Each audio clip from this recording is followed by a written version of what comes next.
মাননীয় সদস্যবৃন্দ, গাজী নজরুল ইসলাম বসুন। আমি আজকে বসুন এই স্পিকারের কথা শোনার চেষ্টা করুন।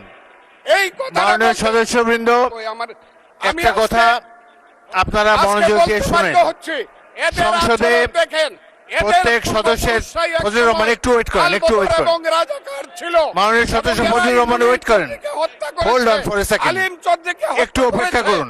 আমাদের নেতা জিয়াউর রহমানকে পাইলো এরা হত্যা করত 16 ডিসেম্বরের আগে। মাননীয় সদস্য ফজলুর রহমান অপেক্ষা করুন। আমার শেষ, আমাকে হোল্ড অন ফর 2 মিনিটস। দেখেন ডিস্টার্ব, আমি আর তাদেরকে